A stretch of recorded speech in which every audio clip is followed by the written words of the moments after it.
Hello everyone and welcome, and today is a very exciting video. We are going to look at the next Beadalong, which is coming up on February 19th. So we're going to look at what we're making for that, and I will give you the materials so you can get everything prepared, and hopefully you guys are going to be really excited. So you already know, because I've already put out a picture that it's a treasure trove is the theme of it. So it's basically a series of beaded beads. Okay, so I'm going to start and show you day 1, day 2, day 3, day 4, day 5. There's 5 days. Okay, so we're going to have 2 little beads. So this is our first day's bead here, and it's kind of a big hole bead. It's almost like those what they call European beads, right? Like Pandora beads. Okay, so this is the bead, and you can see that it is really pretty. These bicones here, they could also be around. So these are 4mm. You could also use a 4mm gemstone if you wanted. Okay, I've actually made 2 of these, and I'll show you in a second what we're going to do with them. But so that's the first bead. This is what we're going to bead on day 1. Okay, on day 2 we're going to learn another bead that's the same size. Okay, which is this like spiral bead here, and you can choose any color you want for this bead, obviously. So I think it would be really fun if you made the bit right here a color like green or something, and then had this, gold or silver, and that way it would look like a jewel inlaid bead. And you can do a right and a left. So trying to show you, here's, so there's a reverse. So on the instructions, I will tell you how to do the reverse bead as well. And then this bead or this bead can be made into a tassel. Okay, both these beads have the same base. Sorry, both of these beads have the same base. They can both be made into a tassel. So here we are. This is the reverse of that one, but as a tassel, and I just did a little loop going over the top. So and I'll show you what that's all about in a second as well. So that's day 2. We won't learn the tassel. That'll be included in the instructions if you download the PDF, but I will explain on that day how I did it, because this day is actually possibly the easiest day, day 2. Okay, day 3, we're going to learn how to bead the base of our day 4 bead. So day 4 and 5 beads have the same base.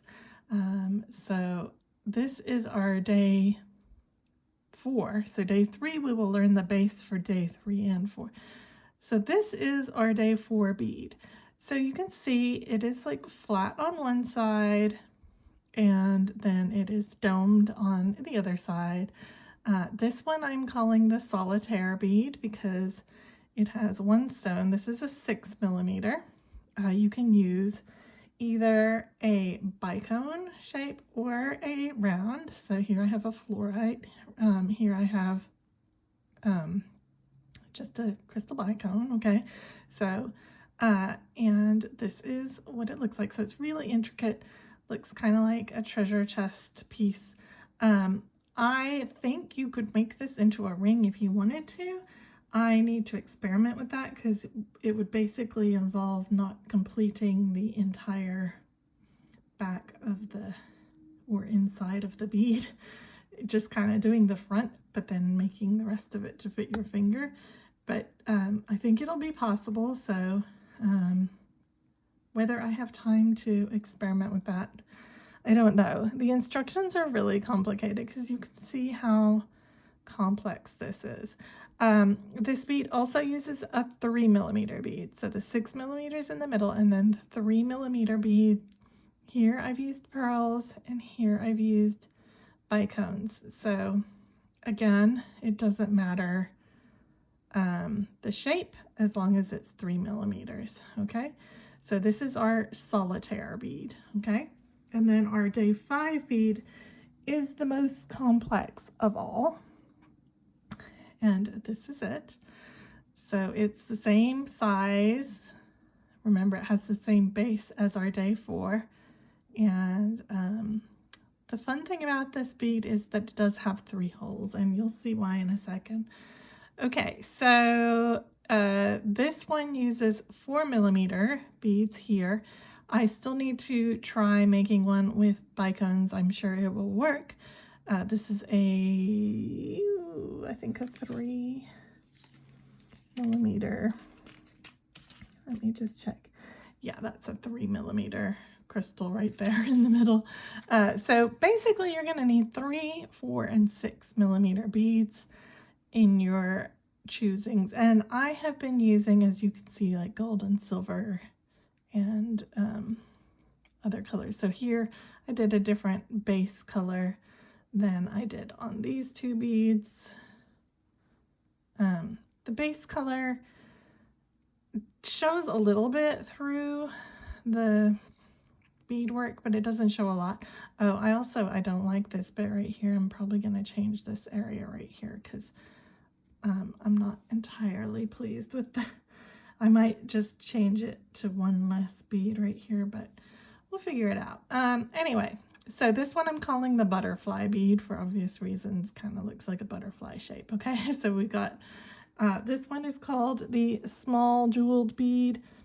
This is called the small spiral bead. This one is called the solitaire bead, and this one is called the butterfly bead. Okay, so it's fun because they are just small things. They don't, it's not like a big, huge project. So, you can do a little bit at a time. What are you going to do with these beads? Oh, great question. This is my challenge to you. All right, so here I'm just going to demonstrate using a nice, really long piece of chain, okay? Let's say one day I decide I want to wear a long line pendant, okay? So I want to wear it like this, okay? Maybe I want these beads at the very top like this, okay? So you're just gonna get your chain and you can just string down one side of the beads, okay? And you don't have to use a chain. You could, if you want something fixed permanently, you could also bead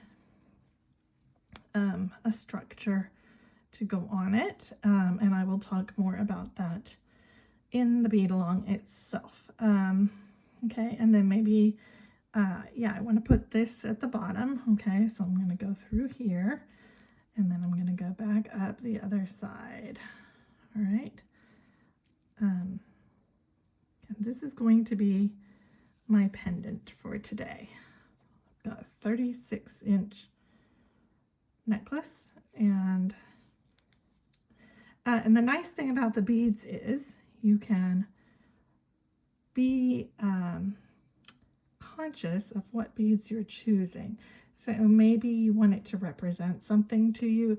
Maybe if you're into crystals and gemstone powers, you want something that is going to give you some strength in the area that you're trying to manifest, okay? So you could have like your kids' birthstones or whatever, make it meaningful. Or maybe you just want some different colors that match with different outfits. Then, make it match your favorite wardrobe.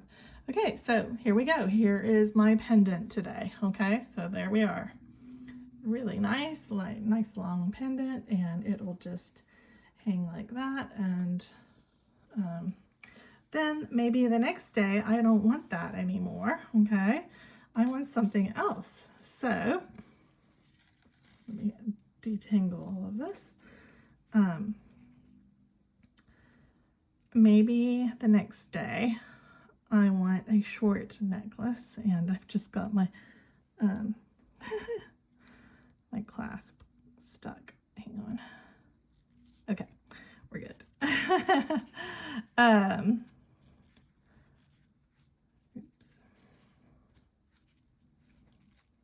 trying to pull all of it through and it's getting all tangled. Okay, maybe the next day I am going to a fancy do somewhere and I need a shorter necklace. So I'm gonna put a bead on the end here, and then I'm gonna have this bead.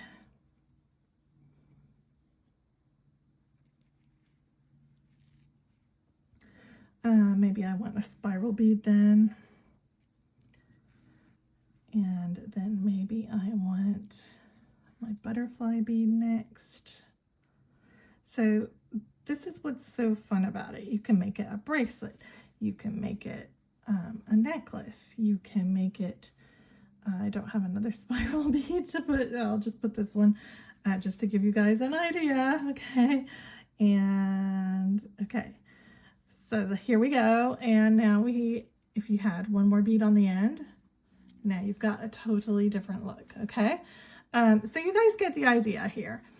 There are so many ways you can do this. Another thing you can do, if I pull all this out,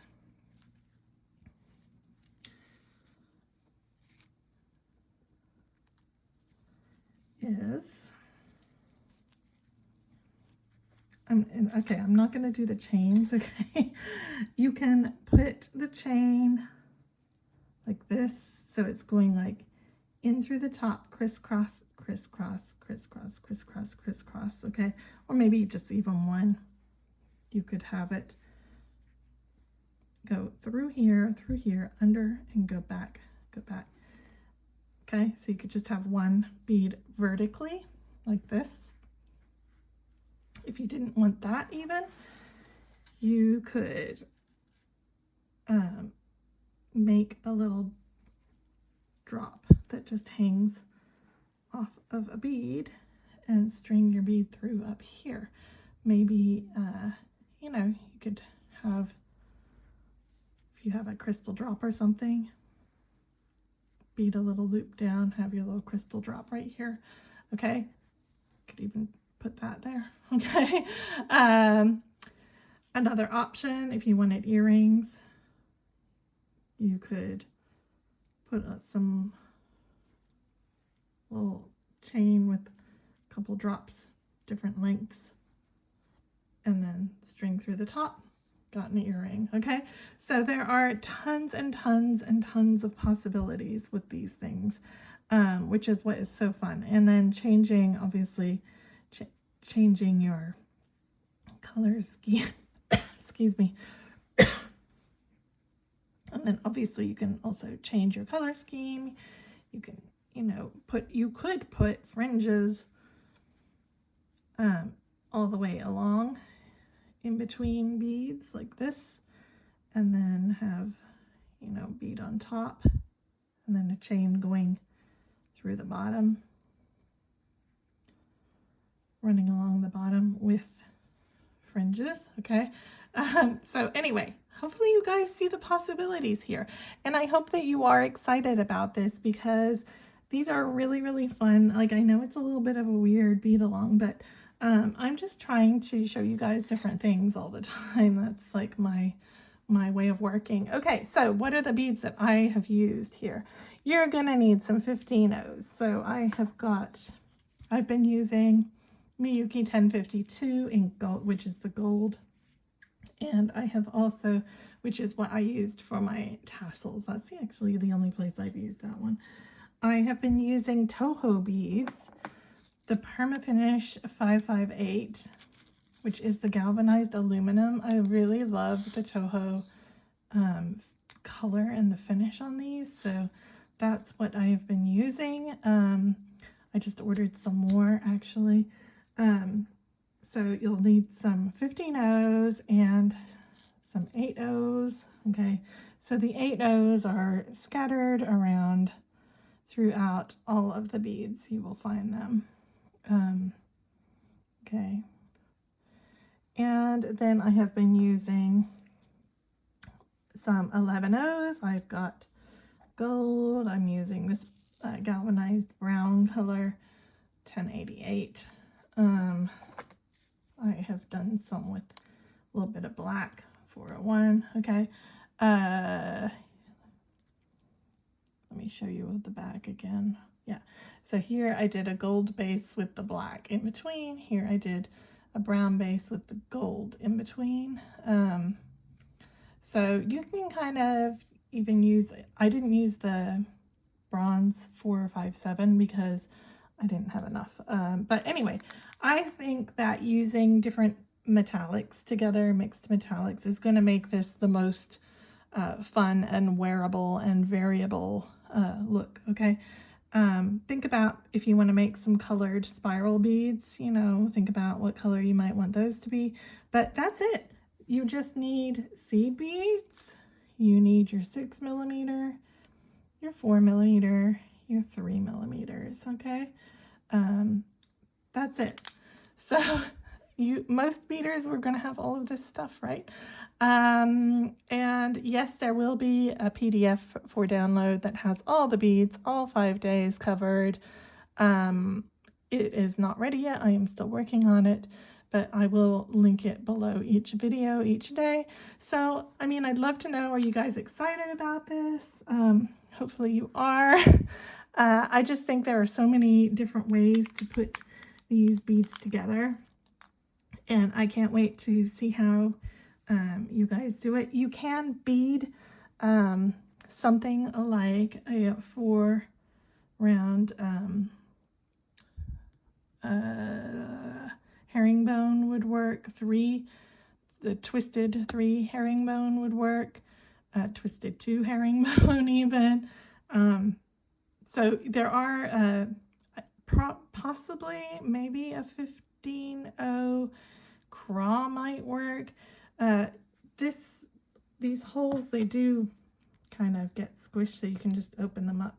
Oh, the other thing you're gonna need, I used size 10 needle for most of it, but I had to switch to size 12 sometimes because when we're going through all these 15-0s on here, it gets a little tight. So you do need to have a size 12 needle.